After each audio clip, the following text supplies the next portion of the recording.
Now at 9, the latest in an ongoing investigation into the death of a 4-year-old boy on the south side of Muncie.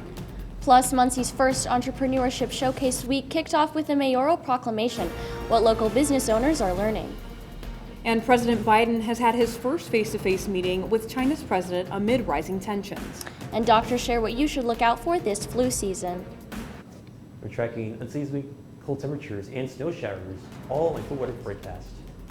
Delaware County's only live television newscast from Ball State University's Unified Media Newsroom. You're watching NewsLink Indiana. Good evening, and thank you for being with us. I'm Grace Benkowski. And I'm Tegan O'Mara. The investigation continues in the death of a 4-year-old boy on the south side of Muncie. NewsLink Indiana's Anna Chalker has the latest. It's a pretty quiet scene out here tonight, Tegan and Grace, which is completely different from what we saw hours ago.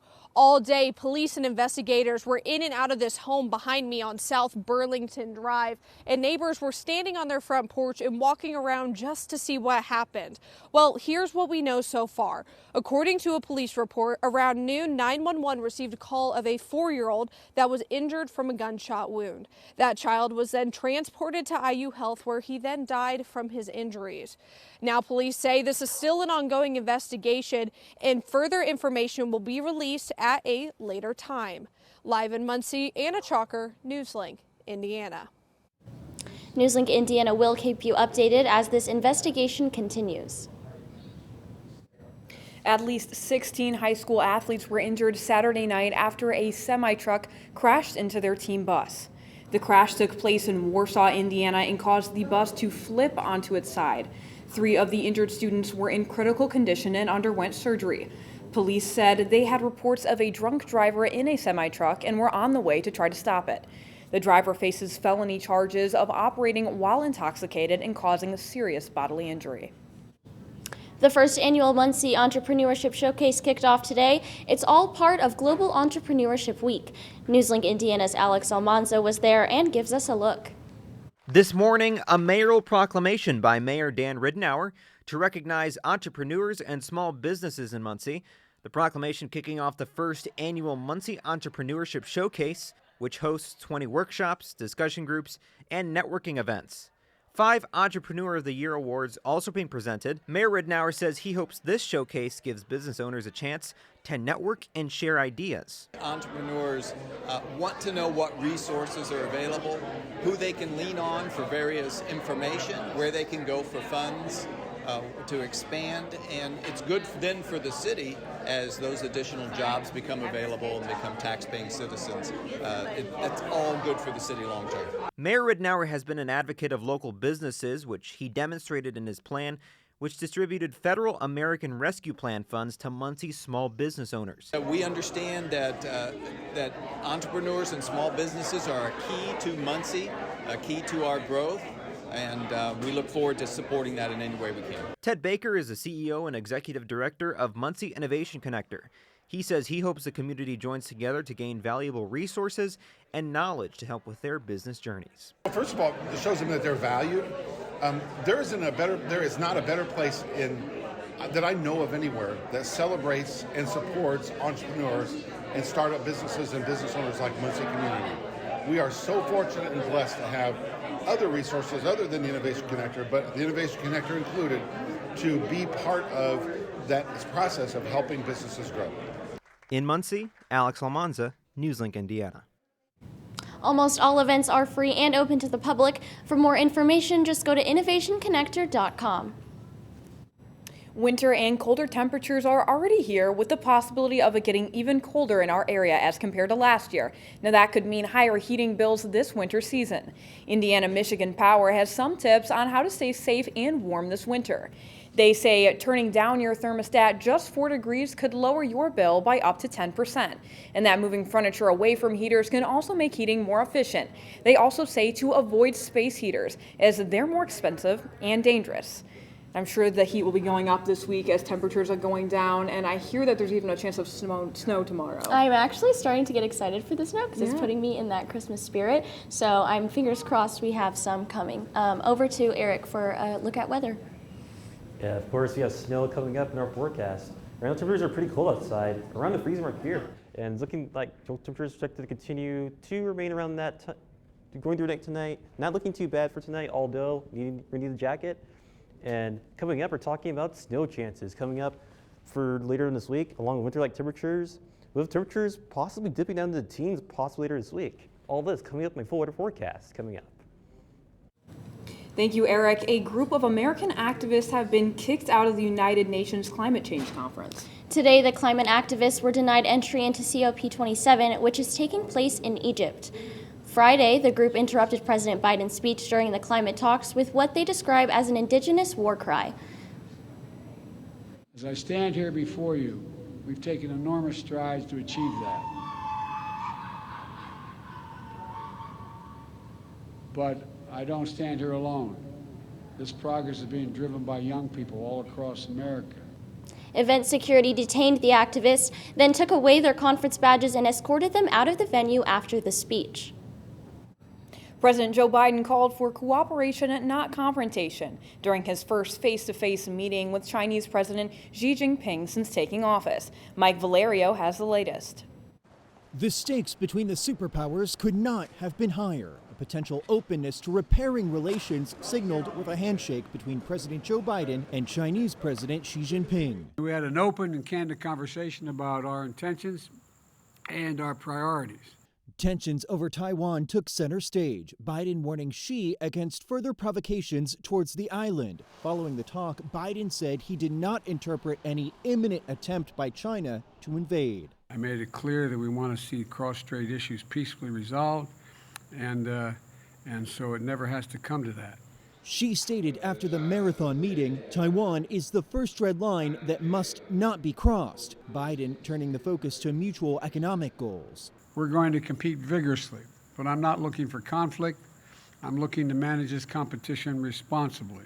And North Korea, amid concerns over continued saber rattling, Biden said he's uncertain if Beijing has the capacity to influence Pyongyang's nuclear pursuits. I've made it clear to President Xi Jinping that I thought they had an obligation to attempt to make it clear to North Korea that they should not engage in long-range nuclear tests. The president also using the global stage to tout American democratic ideals as midterm results further crystallized. And the American people prove once again that democracy is who we are. I'm Mike Valerio reporting. Former President Trump issued a new court filing today, arguing that as president, he had the authority to decide which White House documents were his to keep. Trump says that a president gets to decide whether records from his time in office are personal documents or presidential records, which would be the property of the federal government, and that he decided before he left office that the records he took to Mar-a-Lago were personal documents. Trump says that the federal government can sue him if it disagrees. Trump's filing comes amid an ongoing criminal investigation into the Mar-a-Lago documents, which were seized by the FBI in August, with some of them marked as classified. An updated COVID-19 booster could give you more protection this upcoming season. Plus, why Amazon plans to lay off thousands of workers next.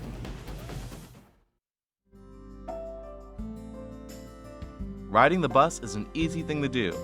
Last year, we carried 60,000 riders from the Ball State area.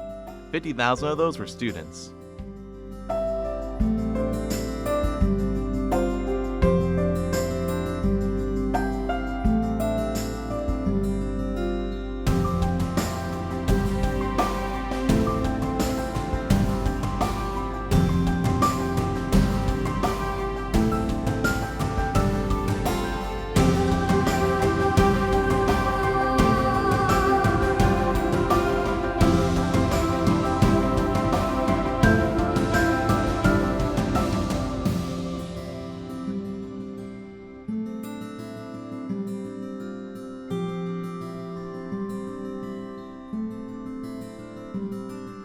Anywhere you want to go, MITS will take you there.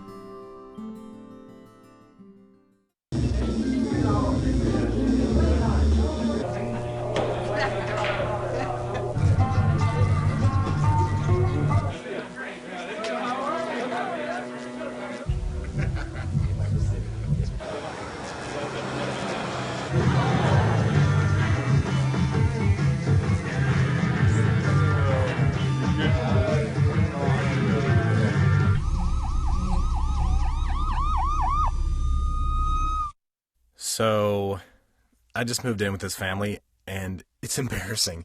The little one, he likes to go outside and crawl around in the giant litter box. I don't know what he's doing. I mean, I was born and I knew how to use the litter box. Look at that. That's disgusting. Oh, poop already. You're making me nervous. Oh, okay, I can't look at this anymore. I really hope he grows out of this, for his sake. Welcome back. About half of the U.S. has high or very high respiratory illness activity amid early flu season. That's according to data from the Centers for Disease Control and Prevention. Surges in respiratory viruses like RSV and flu are overwhelming children's hospitals and prompting concern among parents.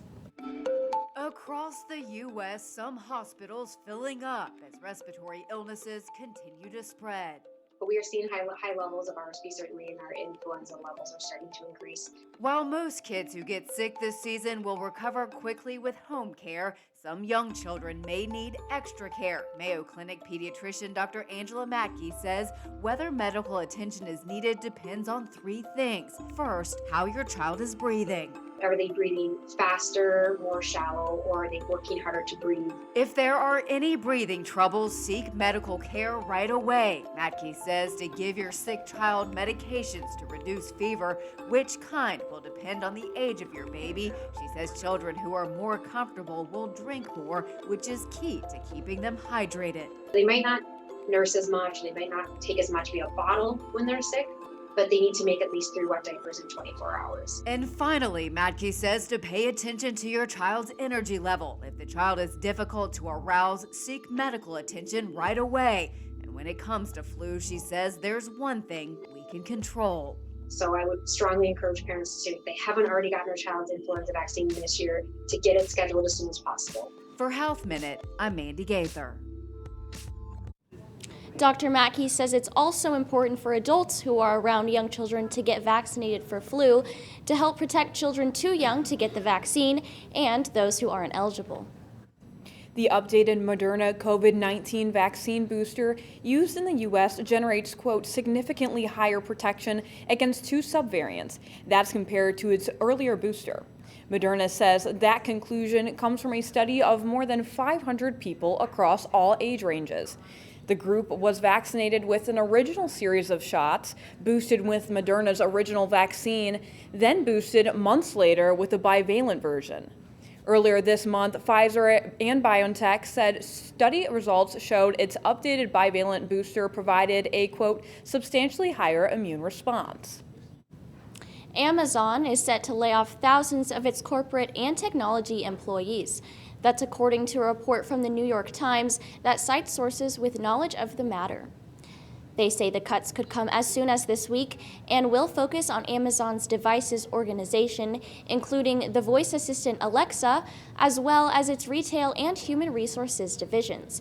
The cuts are in addition to a previously announced hiring freeze in Amazon's corporate workforce. 10,000 would be about 3% of the company's corporate employees and the largest reduction in the company's history. Subway has good news for sandwich fans who want faster food and don't mind pre-made. The restaurant unveiled its new vending machine filled with pre-made sandwiches today. Subway plans to install the machines on college campuses, in airports, and in hospitals. The company claims this machine uses artificial intelligence to accept verbal orders. Now, this concept isn't new for Subway. They actually started selling them at places like casinos, gas stations, and airports back in 2020. Just in time for Ralphie to tell another Christmas story, his home is up for sale. According to the website, achristmasstoryhouse.com, the house in Cleveland, Ohio, that served as a main setting in the 1983 Christmas classic, is going up for sale. The home now gives public tours and guests can stay there overnight. The real estate company handling the sale posted a listing that shows the house and the museum across the street are a part of the deal. They have not posted a suggested price tag for the less than 1.5-acre property. Coming up, we're talking about the snow and the cold. Find out how cold it'll get coming up in the Florida forecast after the break. Baby, you see, I can't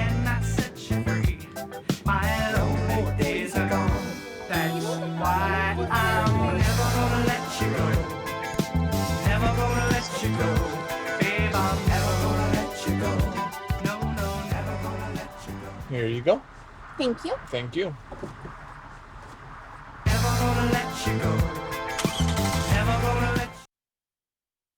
I think it's just vapor with flavor. It won't hurt my kid like cigarettes, right? Vaping is safer than smoking, isn't it? There's really not even that much nicotine in them, right? My kid? My kid knows it's dangerous. Get your head out of the cloud. Today, nearly 8,000 kids will start vaping, maybe even yours. Learn about the dangers at talkaboutvaping.org. Emotes say a lot, but they can't say it all. Think your guildmate is struggling? Try these dialogue options.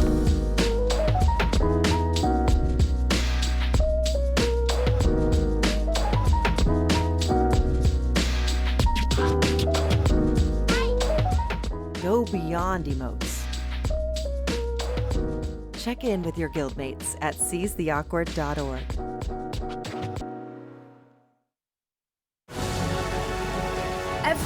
Every day, millions of people are connecting. And even though we're overcoming obstacles, watching each other's backs, and banding together, we should still make an effort. We should still make an effort to get to know each other on a deeper level. Father, cosplayer, mentor, actor. It's time we take a step forward. It's time we take a step forward. Come together and discover how accepting our differences can make us stronger. Welcome back. I'm weather forecaster Eric Segborg with your forecast for this evening. Right now it's looking quite nice outside right now. Nothing to complain about, just a few clouds from time to time, but out to our west, we're watching the system that is getting ready to make its way towards Indiana. Unfortunately, the system will be bringing some trouble for the next few days, bringing in some rain and some snow to our area, starting later on tonight. Right now, temperatures though it's pretty chilly outside, feeling much more like December rather than November. Temperatures are already around the freezing mark here in Muncie, 32 degrees here. 36 degrees here in Indianapolis and 39 degrees here in Bloomington. So quite cold out there for your Monday evening. And we're only expecting those temperatures to kind of remain steady throughout the evening and night tonight. Temperatures will only drop down to a low of 31 degrees with those flurries moving in later in the night tonight. So definitely a cold night, definitely a night to bundle up because it will be quite chilly. And even for the day tomorrow, we aren't expecting those temperatures to move up too much throughout the day tomorrow. Temperatures will start around the freezing mark for your low tomorrow. There's some snow showers around. And as you head throughout the day, expect that snow and rain to continue. And by your afternoon tomorrow, temperatures around 38 degrees for your high. Again, with that rain chance moving in as well, the snow. And as you check out those rain and snow chances for you, we begin with some clouds moving in tonight. And by tomorrow morning, we'll see the snow chances move in quickly. And by 9 o'clock tomorrow morning, or 10 o'clock, you'll see those showers already moving its way through Muncie.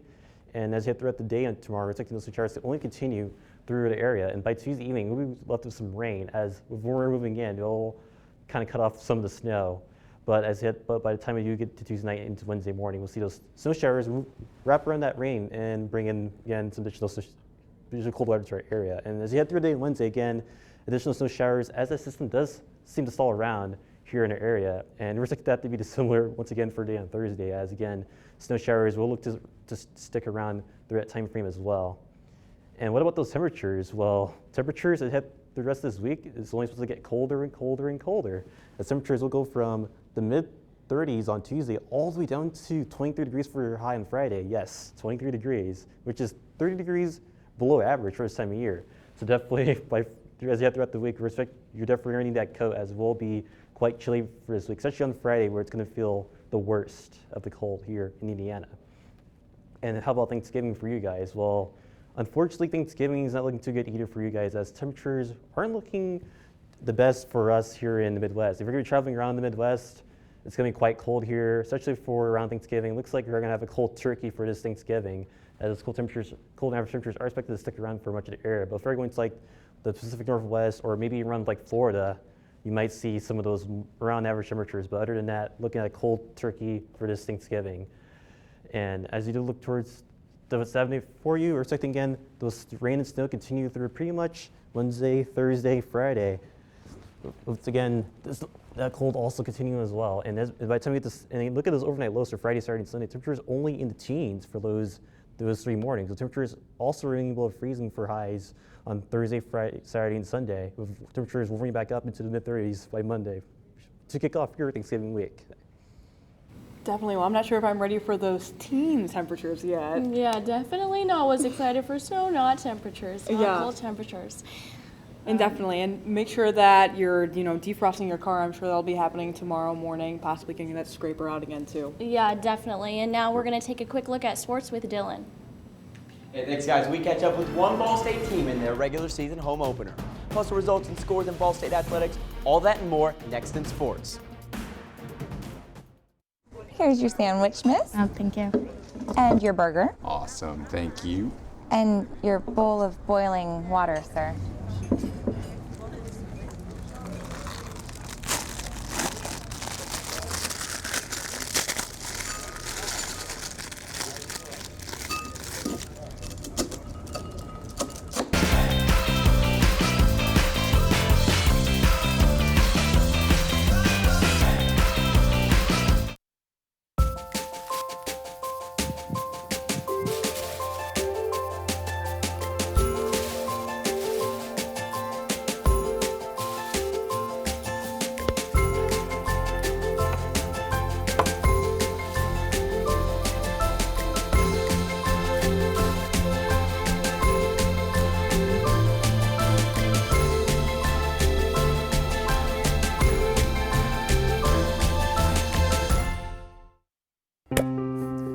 After retiring from the NFL, I've been able to spend a lot more time coaching my daughter's basketball teams. It's something I love to do. Through our games and our tournaments, we see all types of coaching, good and bad. And it begs the question, do we really know who's coaching our kids? Do they have the proper training and screening it would take for me to be comfortable with my daughters playing for that coach? Our Youth Basketball Association made the decision to use trusted coaches to screen and train all of our coaches. I'm a trusted coach. Are you? So if one cat has 4 kittens who reproduce every 6 months, how many cats will there be in 5 years? Who's got it? Is this... What is that? Seriously? Who threw that? Cats are terrible at math, but they sure do multiply. Please spay, neuter, and adopt. The solution is 10. Welcome back to NewsLink Indiana. I'm Dylan Selk.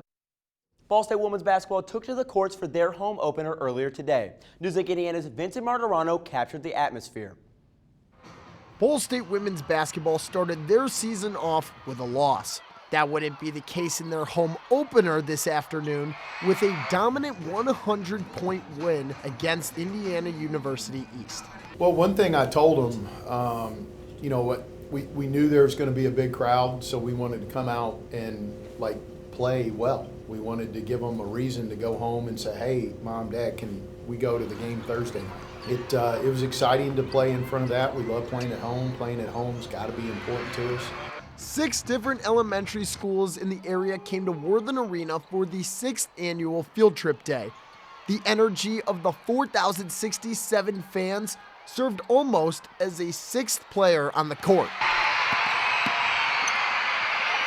It's really fun. It's super exhilarating to have just the support there, and after the game we were able to get up in the stands and have the kids I want to be you, I love you, give me your autograph. It's really cool to see. The crowd's intensity was contagious. The Cardinals didn't take their foot off the gas until the final buzzer sounded.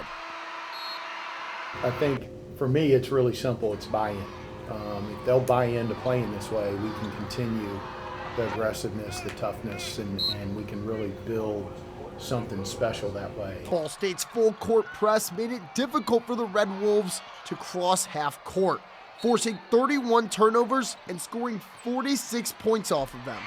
I want to play this way more. You know, when you go and you get in foul trouble, like we did at Tennessee Tech, you can't press. We're a good offensive team, but when we turn teams over and go get free ones, we're a really good offensive team. The Cardinals' next matchup is this Thursday, when the Bulldogs of Butler come to town.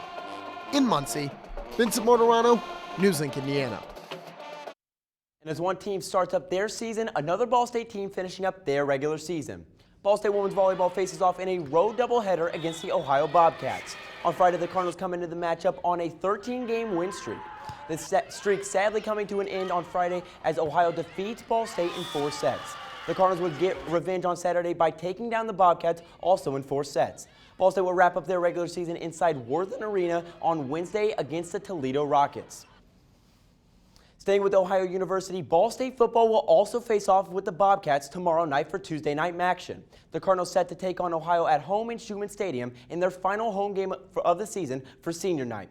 Ball State heads into the matchup 5-5 on the year after a disappointing 28-21 loss to the Toledo Rockets last Tuesday.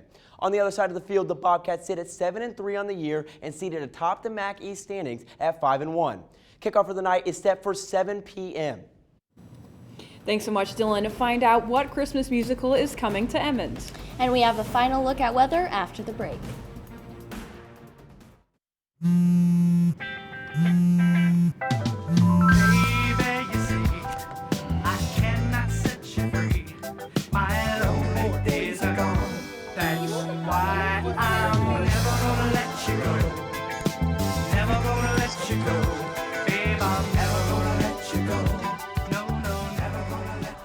Here you go. Thank you. Thank you. Thank you.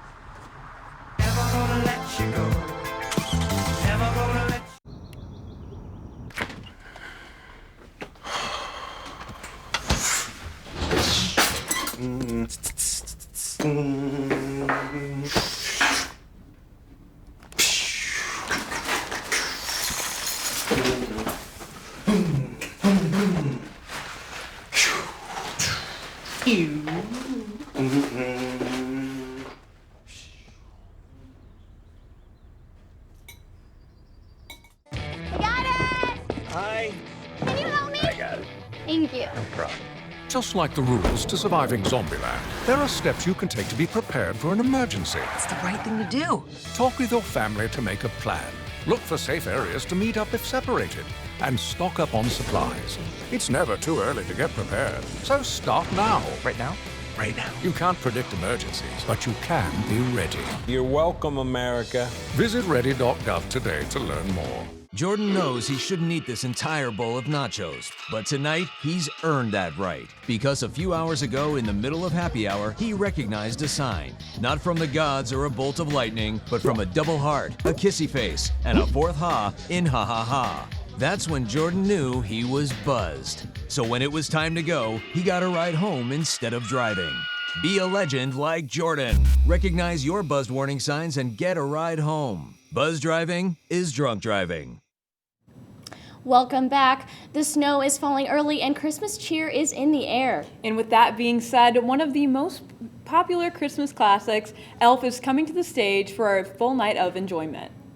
The New York Times says that Elf is, quote, splashy, peppy, sugar-sprinkled holiday entertainment. You'll catch Buddy the Elf and his friends on stage right before students leave for Thanksgiving break on November 21st at Emmons Auditorium. The program is featured as one of Emmons' artist series, so if you subscribe for the series events, you can get benefits like reduced pricing, priority ordering and seating, and hassle-free exchanges. Here is what one future audience member says about the upcoming performance. The movie was one of my favorite movies when I was growing up as a kid, and I'm just really excited, and I can't wait to see it performed out on stages next week. The program is open to the public and begins at 7:30 p.m. To buy tickets, you can call the Ball State box office, and you can find them online at Ticketmaster.com. Sounds like everyone's getting to the Christmas spirit, even the weather. Let's take a final look with Eric. Well, yeah, once again, we're looking at Taste of Christmas this week, and some shower chances continuing through Friday this week. Again, with temperatures also dipping down to the mid-20s by Friday. Definitely feeling much more like early January than actual November weather. So definitely make sure you bundle up this week, because we'll be cold through all this week, even this weekend, and even to the start of next week as well. And make sure you stay warm out there. Perfect. Thanks so much, Eric. That's all tonight for NewsLink Indiana. Be sure to join us again tomorrow night at 9, streaming live on the NewsLink Indiana Facebook page. And for news anytime, anywhere, go to ballstatedaily.com. Have a great night.